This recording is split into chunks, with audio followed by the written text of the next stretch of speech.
Well, hello, everyone. Good morning and good afternoon, good evening, wherever you are, whatever your time zone, welcome. This is Digital Transformation Talk, and I am your host, Kevin Crane.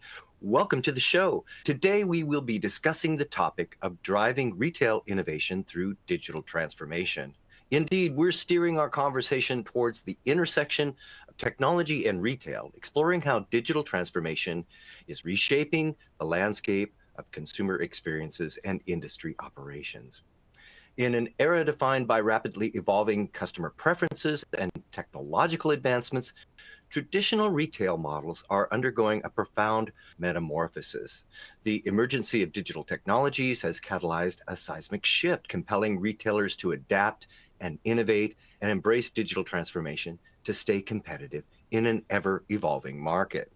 And this digital transformation in retail transcends mere adoption of online platforms. It's about harnessing the power of data analytics, artificial intelligence, augmented reality, and other cutting edge technologies to revolutionize every aspect of the retail journey. From personalized shopping experiences, which we've talked about here on this show, to streamlined supply chain management, which we've also covered on this show, digital transformation may hold the key to unlocking unprecedented efficiencies and elevating customer satisfaction in ways that were never possible before. As a result, forward-thinking retailers are looking to digital transformation to bolster their performance and blur the boundaries between physical and digital realms, creating experiences that cater to the diverse needs and preferences of modern consumers. Indeed, from predictive analytics optimizing inventory management to AI-powered chatbots enhancing customer service, the retail landscape is redefining the rules of engagement in an increasingly competitive marketplace. But how do you do it? Well, that's what we'll be discussing today with our guests, uncovering the strategies and the trends and the technologies shaping the future of commerce, and asking hard questions about whether your legacy systems are restricting innovation and the adoption of these new technologies, and by examining strategies for ensuring customers' data security and privacy while putting hyper-personalization and digital customer experience at the center of the transformation. But before I introduce our guests, I do want to say that we want to hear from you too. So I'd like to encourage everyone attending today to participate. Please join in with your comments in the chat section. And if you have a question along the way, jump on in. I will attempt to get some of your questions and comments into the flow of the show. And we'll have a few minutes also at the end for your questions. All right, let's get to it. Let's bring aboard our guests today, starting with Katrin Langley. Katrin, are you with us? I'm here. Hi, Kevin. Katrin, welcome aboard. Hello, hello. It's great to see you today. Katrin is Vice President of Customer Experience Solutions at Aucera. She works with organizations to deliver transformative contact center solutions, both on and offshore, that help businesses achieve sustainable growth and leadership. Katrin is a skilled development executive who is dedicated to strategic partnerships across various industries, including retail. So welcome, Katrin. Where are you calling in from? Thanks. I'm really excited to be here, Kevin. I'm calling in from Tampa, Florida. Tampa, Florida. Oh, wonderful. That's fantastic. Well, Katrin, thank you so much for joining us today. Also with us today is Patrick Strauss, Chief Intelligent Environment Solutions Officer at Global Logic. Patrick, are you with us? I certainly am, Kevin. Welcome back, Patrick. Patrick has over 30 years of professional supply chain experience with a focus on digital transformation. He helps lead technology and project and engineering projects that increase revenues and win new business. Little known fact about Patrick, well, perhaps known because Patrick has been with us before, but Patrick had an opportunity to lead a team working on the world's first human cyborg. Patrick, where are you calling in from today? From the lovely, very sunny UK. Very sunny UK. Well, very good. I'm glad to hear it. I know Anna was mentioning that the sun has broken out in the UK, finally, at least today. So, well, all right. Katrin and Patrick, welcome aboard today. Thank you so much for joining us. To get us started, I'd like to direct our attention to an article published recently by retailcustomerexperience.com titled Roadmap for Retailers Navigating Privacy in the Era of Consumer Data Protection. The article talks about the importance of safeguarding customer privacy and several reasons why retailers must reevaluate their data collection and utilization strategies. The authors point out that the environment today has many challenges for retailers. Look, on one hand, consumers demand personalized, seamless experiences like they receive online. But on the other hand, the means to deliver those experiences often involve collection of data and analysis of personal information, and they warn that the industry is only scratching the surface of the challenges and opportunities that lie ahead for retailers. Indeed, I did a bit of research. Here in the US, for example, privacy laws are really multiplying quickly. In 13 states, they have signed consumer privacy legislation into law, and many other states have them in various phases of the legislative process. And it's also happening outside the states. The recent actions by the FTC are not an endpoint, but the beginning of a broader movement worldwide towards enhanced consumer privacy protection. So, Katrin and Patrick, I want to ask you folks, what are your recommendations for retailers today looking to navigate the conflicting objectives of providing personalized experiences using data, while at the same time ensuring privacy and transparency? Katrin, what are your recommendations today? I think the start is finding the right technology that ensures that there's privacy around it to protect the consumer's information. Additionally, when you're looking for that technology and a partner to work with in that technology, is finding a partner that has a great investment in privacy as well and all of the accreditations necessary. And how should retailers approach this just from a cultural and a market perception point of view, privacy versus personalized experiences? I mean, are they just simply stuck between a rock and a hard spot? Yeah, a little bit, yes, I believe they are. But if consumers want information, they want products sent to them that interest them, there's going to be some variation in what they have to give up. They have to give up what their search history is and their buying history is, their demographics, so that retailers can target them for the appropriate purchases. That helps on both sides of the fence. But I think overall, the protection lies with not selling that information or not allowing that information to leak out to other parties. Patrick, do you feel that this is a legitimate concern, or is it overblown a bit? I mean, I know many people that really, whatever, they figure, well, whatever, my data is already out there. I'm not going to worry too much about my information leaking or whatever being hacked. Or is it truly something that is a harbinger of times, times to come, a broader movement worldwide, as the article puts it? That retailers really must heed in their strategies and their design of the way they operate? I think there is still the sort of kind of the broad spectrum of consumers who, on one hand, don't really care too much about the data because they know the data is out there, until actually something goes horribly wrong. And, we've all know about the data breaches and security breaches and cyber attacks, which are, sometimes on a daily basis that's well advertised. And on the other hand, you see the customers that are incredibly, hot on, I don't want to give you my data, or I want to give you, but I want to have the choice of what data I want to kind of provide to you. And I think there is this whole big spectrum in between, Yeah. And I think this is the rock and the hard place that you mentioned, Kevin, to kind of say, how do retailers really navigate through these kind of disrupting forces? And just to sort of pick up a little bit kind of what Katrin said, it's a technology. I disagree slightly on, we should be technology focused, because I think this is kind of the very natural choice that a lot of companies go for and say, oh, I hear about these fantastic new technologies, IoT, Gen AI, etc., that, will drive benefits. They may not, but to be honest, what really should drive your focus around what is the right technology, and more importantly, what data do you really need about your customers, is to ask yourself, what customer experience do you want to drive? That should be the first and fundamental question to ask.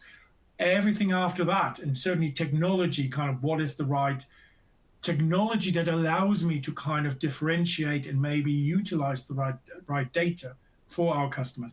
that becomes very apparent then. But if you do not know what customer experience, and we talk about hyper personalization in a few minutes, that kind of is the overriding asking to kind of really get the data right and then navigate through these kind of broad spectrum of those who love data and those who loathe data. I agree. I agree with that, with the customer experience, and each buying group will expect something different in their customer experience, which can lead to what kind of technology you would apply to them or not apply to them to ensure their customer journey is in good sorts every time. Well, it's a tough question, and before we move on, for folks attending, if you'd like to read that article, it is here. There is a link, or will be a link provided. There it is. Roadmap for retailers navigating privacy in the era of consumer data protection. There is a link here in the chat feature if you'd like to read that. Give us your opinions here today. What are your thoughts on the article? What are your thoughts on data privacy and personalized customer experiences and the kind of conundrum between the two?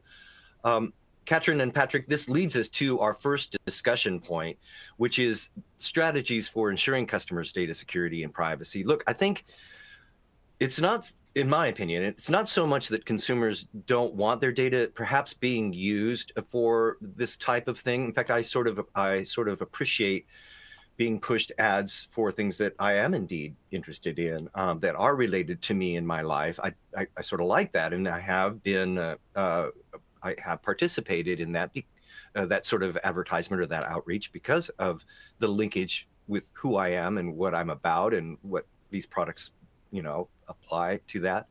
But it's really the safety and security of my information. I don't want it going somewhere that I don't approve of. And it's really the idea of data breaches. And data breaches, of course, we all know have been on the rise in recent years. Sadly, the trend is not slowing down. In the last year alone, data breaches have affected companies and organizations of all sizes and shapes and all sectors, including retail. I think retail perhaps is the most sore spot.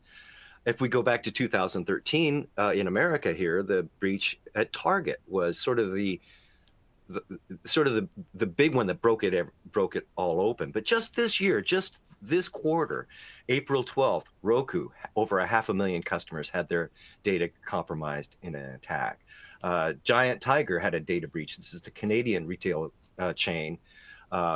They had a breach that included files containing email addresses, names, physical addresses, phone numbers. The US government in March, Fujitsu in March. February, it was the Bank of America. So even the most savvy organizations are victim. So my question to you, and Patrick, I'd like to start with you. What are your suggestions for best strategies for consumer organizations or retail organizations to protect data security and privacy?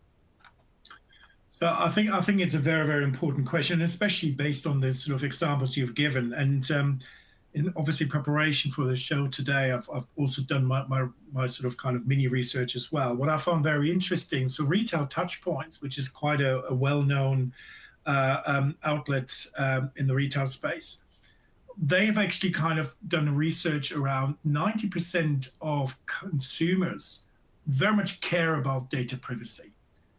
But what's more interesting than the 90%, which is, as I said, correlating to kind of, the sort of kind of the two ends of the spectrum, 30% of those consumers have actually actively switched companies or providers because they felt their data privacy and data sharing practices were insufficient. And I think this is really kind of something that will be a growing trend. So how can companies kind of really do better? And I think there's not just one single answer. Let's be very truthfully honest here. Yes, you need to demonstrate that you can keep customer data safe. Is there one single really good silver bullet answer? No, there's not. But things such as encryption, really understand how you encrypt data, access control, who's got really access to the data, and how long should you really keep data in that sense? Minimize the data collection. I think this is kind of quite an obvious one because, if I compare it with some of the IoT strategies that I see with some of the clients that I work with, yes, we want to collect as much data as possible from those IoT devices. But I think we're all really clear the data that is collected by such sensors and devices, to be honest, the moment they're collected, they already become obsolete as well. So the question really is very valid.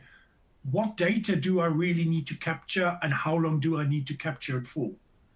And there's kind of, a whole sense of transparency. And I'll give you a really good example because I've worked with Marks and Spencers in the UK a number of years back. And that was kind of when RFID was kind of not even in the heydays in terms of the adoption, how we see RFID maybe in retail today. So really, Marks and Spencers was one of these advocates, and I would say really kind of innovative thought leaders with a technology that was not as refined as it is today. And I remember very vividly, Marks and Spencers had to really battle with consumers around the fact that they now introduced RFID labels on clothing. And consumers really feared for the fact that as you buy those sweatshirts and jumpers and suits and you put them in the bag and you leave the store, that somebody with a mobile phone can follow you and trace you and know exactly what you bought, et cetera, et cetera. Now, obviously, there's a lot of hype, a lot of wrong misinformation around this in terms of what's possible. But I remember working with Marks and Spencers around how do we educate consumers. And I think this is also part of the strategies in terms of, keeping data safe, but working with consumers to educate. And I remember in Marks and Spencer stores, when you go to the till, there were little sort of kind of plaques, really kind of talking very openly in terms of the purpose of the RFID tags, the data that was created, but also at the point of purchase, the RFID tag was kind of ripped in half, which means the tag itself became completely unusable as well. So actually really demonstrating and working with consumers of how to minimize data collection is usually kind of a really good step forward. Now, Katrin, we often talk about the technology involved with data privacy and protection, but Patrick's sort of alluding to the cultural and market perception of privacy and what the organization may not be doing anything different than they would have, but they're working to bolster the perception that they are proactive. Do you believe that that is a key strategy that retailers should be adopting more ardently? Absolutely. And if you pivot this from a brick and mortar retail to an e-commerce store, there's additional security risks because you're entering all your information into the web, and protecting your customers is even more paramount in that space. Adding on to all the information that Patrick had shared would be, employee training, ensuring your employees are trained, those who are on the other side of the e-commerce store, receiving the information, understanding the importance of PII and the protection and the PCI needs around a client and their credit card numbers, their address, their phone number, and their buying history. And then having a plan if something happens. Everyone's at risk for a breach. Everyone is. As you spoke about Roku, even one of the top brands, it happens. It just happens. So you have to have a quick incident response plan to come back and make sure that any breaches are very, very minimal. And following on that is just ensuring all employees are following compliance and regulations to do the best you can to protect all of your customers' information. That protection just leads to better loyalty, because customers will stay with you if they feel safe and secure with you. It's not only, they like their customer experience, which is just hugely important, but their experience has to feel safe as well. And that just brings you to the entire customer journey and part of the path that a customer goes on every day when they're shopping with you. So it's about the technology, but it's about the people too. And Katrin, I'm glad you brought up employees because look, cyber attacks and data breaches make the headline news, but the fact is that many breaches are insider threats or insider instigated. Employees and individuals within the organization can pose a threat to data privacy and security, either by intentionally or inadvertently mishandling or disclosing sensitive information. So, Katrin, what are some best practices and strategies as a retailer that I should adopt to mitigate these insider threats? There's practices such as a clean desk policy. If you're working in a call center or a customer care area, clean desk so there's nothing that can take pictures. You can't write down numbers. It's access control to computers and to systems within the network to ensure that no one else can break into it from a different station. There's also just user employee training, continually up training, making sure your employees are certified and aware of the newest technologies that could hurt you, or the newest technologies that you have that protect our customers. And in addition, just reaffirming why it's important that customers are protected and that they understand why and how those things work. All right, very good. Well, it's an interesting conundrum, as I mentioned before, for retailers. I think there's technology involved, there's PR involved, there's people involved. So it is a difficult and challenging time. But in the interest of our time for the show today, I'd like to move us on to our next discussion point, and that is whether legacy systems are restricting the integration of new technologies and innovation in retail. In my introduction, I mentioned that many retailers are looking to harness the power of things like data analytics, artificial intelligence, augmented reality, other cutting-edge technologies. But many retail organizations, especially smaller businesses or those with long-established infrastructures, many still rely on legacy systems, at least to some extent, or often in key areas of their operations. So my question is, what are the implications of that? Is it holding me back? Patrick, what are your thoughts on that? I would say the obvious answer is yes, it does hold you back, just banking your future on legacy systems. I think technology has moved on so rapidly to kind of say your legacy systems are, for a reason, a legacy system today. Again, from personal experience, having worked with a number of clients, specifically in the retail space, you're absolutely right, Kevin. We see a plethora of legacy systems still existing. And, this is kind of where clients have obviously kind of built their business upon. But they're not fit for purpose anymore. And I have to say, actually, I think it's not just the legacy system, it's actually kind of the management around those systems as well. So when I talk management, I'm talking people. It is sometimes quite noticeable that people struggle to let go of the things that they know well, because it's been working around for the last 20 years.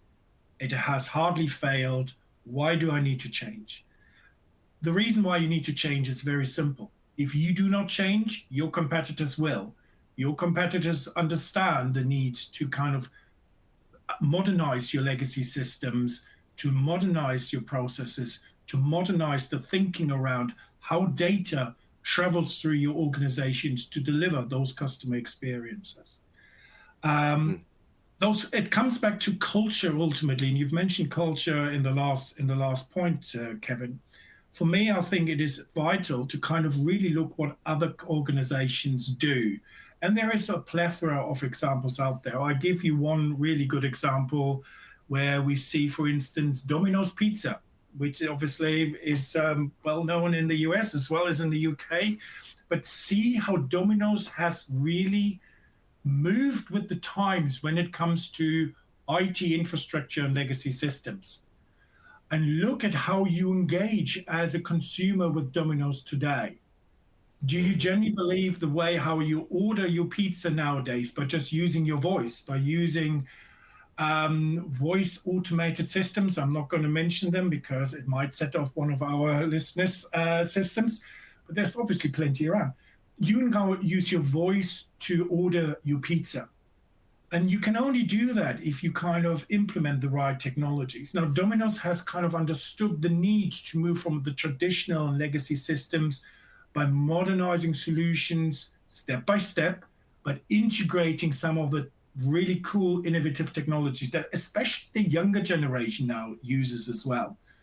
And, there's a handful of other examples out there that kind of really show how, for instance, microservices can be a really good way to step by step upgrade your legacy systems. I'd like to add on to that. I'm sorry, Kevin. Please go right ahead. Yes, Catherine. Providing the right technology channel for your customers to connect with you. And that's even outside of just a voice channel, whether it's chat, whether it's social media, whether it's text. You need to, I've met a lot of customers that think that voice is the only way to connect with them. And I think they're sorely missing out on a lot of people that would prefer to connect with them in different manners. And those legacy systems don't necessarily work with those channels for communication, for sales. There's just so many options out there and opportunities to reimagine a business and become more relevant today with a younger community or an older community. And a lot of companies are just not there yet. But I think some of the issues with becoming more relative or upgrading your legacy systems is cost and just time of investment, and figuring out how to navigate those things are super challenging. And that's where it's time to find a partner that can help you along the way, instead of just going to the web and saying, who's the best AI partner? Can I just add one more thing to, and I totally agree with you, Katrin, everything that you said. I think retail is a particular industry, and I call it out, and that might be very controversial to call out, but I've seen a lot of retailers being incredibly protective about the data that they have in their systems. They are not always willing to collaborate and share. And I think to exactly that that you made, Katrin, is, kind of be open-minded to actually change. I think if I compare it with other industry sectors, you will probably see this greater open-mindedness to actually do things differently in comparison to probably retail. And I think this is kind of, again, culturally in some respect. And the bigger the organization, I think they find it even more difficult to really let go, but also bringing some of those expertise, these partners in to help and move you along. It's something that is very noticeable in the retail sector, more so in retail than probably I've observed in other sectors, such as, for instance, manufacturing and healthcare. So what I'm hearing from both of you is it's still driving down to customer experience, how I interact with an organization. I think the example of Domino's is spot on, Patrick. We have a Domino's here in our neighborhood. For years and years and years, we never used Domino's. Domino's had a perception of being, not so great. But now we've started to use Domino's because they have turned a corner in the way that they interact with their customers, and it's sort of, I think, been responsible for a resurgence in the adoption or the use of people, liking Domino's. So it gets down to the customer experience. But the conundrum is that, many organizations have these large infrastructures of legacy systems packed with data that locked in there, and it's expensive to make that ship turn. Where can organizations go that can help? One thing that we don't talk enough about on this show is low code. Patrick, what is your opinion of low code opportunities, and how can retailers leverage low code as an approach to bring in new technologies, perhaps in a legacy driven environment, where they can retain some control and yet still be empowered to make innovation happen? So I think this is a really good point, and low code is certainly one of those kind of technologies that I think even smaller companies can really get their head around. So the answer to this is the willingness to train and to change. You do not necessarily need an external company to provide you with low code. What you need is people that understand low code. And if you're willing to upskill your own people, get them on training courses, or kind of bring the right expertise in, at least temporarily, that is kind of the right step in the right direction. But it comes back down to the willingness to change and understand that change is necessary today. I think I've mentioned it in a previous podcast, Kevin, but I think it's very apt to kind of mention it here again. There has been some research done in the past in terms of the longevity of organizations. And around the 1920s, the lifetime of an organization, and this is not retail specific, this is kind of generic, and it's not geographic specific, it's across the globe. The lifetime of an organization was 67 years. Wind the clock forward to 100 years to today, and thus longevity now is 15 years or less. So what does that mean? It means to every person that is currently listening to this podcast, your company, no matter who you are, what you do, where you're based in the world, your company has to change every 15 years or less in order to stay competitive. And that number will come down, which means the forces of disruption that we're all seeing and we're all kind of are basically seeing and facing will become stronger and more forceful. And things such as technologies, things such as getting your head around of legacy or low code or whatever the technology is, this has to become the norm for you to be open and to embrace. Because if you do not, I can guarantee you that your competitors will do something like this tomorrow, and they will leapfrog you, they will do better. And as we had Domino's as an example, remember the kind of the connotation and the views of Domino's in the past, look at where they are now, yeah? And this is kind of by them being much more bolder, much more embracing those kind of changes.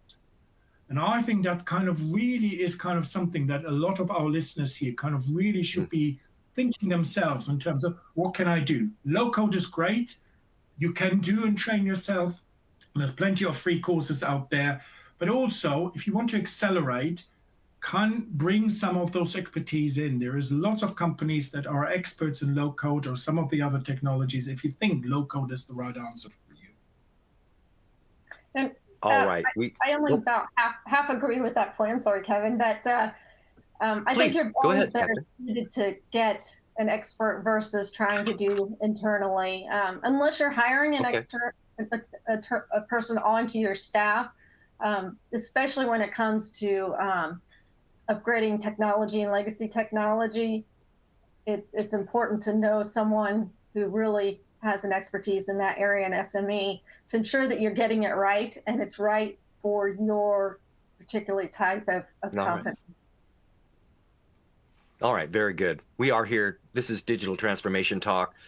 We are here with Katrin Langley, Vice President of Customer Experience Solutions at Aucera, and Patrick Strauss, Chief Intelligent Environments Solutions Officer at Global Logic. We're here talking about driving retail innovation through digital transformation. And if you have a question for our guests or a comment, please do enter them into the attendee chat feature here. We will have some time here in just a few minutes for your questions and comments. But our time is running quickly by, and I want to move to our third discussion point, and that is putting hyper-personalization at the center of transformation. Look, adopting hyper-personalization in retail offers a number of advantages in the way that businesses interact with customers and can enhance the overall shopping experience. Katrin, can you give us some examples of how this is being applied today? Sure. There's a lot of technology out there today to hyper-personalize to me. There's different technologies that can suggest and recommend based on my shopping history of what I've purchased in the past, based on different criteria. Some apps or retail apps will have selections of what colors you like, what sizes you wear, what styles you like, and then it will then go and recommend outfits to you. I've heard of another technology in particular that you can plug in information such as, I'm a 40 to 50-year-old female attending a conference, what should I wear? And it will come up with different options for that. So these technologies are great for personalization to help me find what I need, rather than searching through a store or an online store even, of thousands and thousands of options where it's harder to wrap your brain around what you need. These technologies help bring them to you. It's similar to going into, there's one particular store I love at the mall, and it's one that I'll take 2 outfits into the dressing room, and the associate there brings me 5 more outfits, probably things I would have never picked out, but then I try them on and suddenly now I have a lot of options that I really like. It's a similar time of focus of personalization that you can get virtually and in person, and it's super helpful for anyone trying to make decisions or find new things that they want to purchase. Well, Katrin, you bring up really an important point. And Patrick, I want to ask about the impact to conversion rates, customer conversion rates. You know, personalized recommendations, as Katrin is pointing out, targeted messages have been shown to drive higher conversion rates compared to generic one-size-fits-all approaches. Patrick, can you give us some examples of organizations that have been successful doing this, and what did they do, and what were the results? So there's one of my favorite retail examples. I've got two. One is Amazon, and one is actually Nike. But both organizations are, I would say, really sort of at the forefront of embracing technologies and trying to understand customer experience and doing their level best to kind of convert obviously products into kind of cash. So with Amazon, Amazon actually has developed an algorithm that knows what you're going to buy before you even buy it. Now, for me, I still don't understand how they kind of managed to do that, but they've got very clever people at Amazon that, have deployed this. So this is why, when you go and browse on Amazon's website, all the sort of recommendations that you see, it's mind-boggling to kind of see that actually somehow Amazon knows already what I might search for tomorrow, even before I even myself know exactly what I'm going to search for. So that's how clever technology and innovation can get. Now with Nike has actually used the smart mirror example. And smart mirror is exactly what you mentioned it is. It's when you're in the changing rooms and you take your garments into it and you try them on. The smart mirror, and especially I would say probably more for females than for males, because you obviously like different styles and colors, etc. But the smart mirror kind of makes those recommendations, and it actually makes it super easy to kind of facilitate. Oh, I've got this kind of shirt in stock. Would you like to purchase? Would you put it in the basket? And it goes straight to kind of a sales assistant to even pick it up. So by the time you kind of taken all your clothes off and put them your original clothes back on, and you kind of walk to the till, it's ready waiting for you. That's how clever kind of technology can be, but kind of really driving that sort of kind of decision-making process there and then. Because there could be, for argument's sake, that the item that you choose is not in stock. It gives you the ability to even send it free of charge to your home address. I mean, how better can it get? That you kind of, again, you didn't need to necessarily know what you wanted. You walk in, you find this lovely garment, you put it on, but you maybe want to have a different color, or you want to have a recommendation of what shoes goes with it, etc. And the smart mirror is kind of really something that I've seen deployed across a number of stores, where people kind of just went in and came out with way more than what they actually originally kind of wanted to kind of spend. But it gives you that empowerment as a customer to kind of own the process. Okay. And that's incredibly powerful. Well, I like that, but I don't know. I don't know about a smart mirror. You definitely have to convince me I can trust that mirror. The mirror tries to make it look good, obviously, but having the ability to try things on that you can only dream of in some respect, but having the very kind of press the button here and it's there for you. I mean, this is kind of the simplicity of the customer journey that we talked about earlier. Okay. If you make it really simple to buy, this is what kind of converts the sort of customer to pay. All right. Katrin and Patrick, we do have some questions coming in from our attendees today, and thank you for your participation, folks. This one from Emma.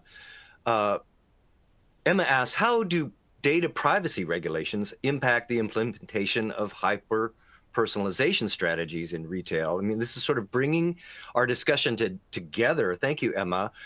Bringing the idea of privacy with personalization again. How do these impact the implementation of these hyper-personalization strategies? And Katrin, what are your thoughts for Emma on that?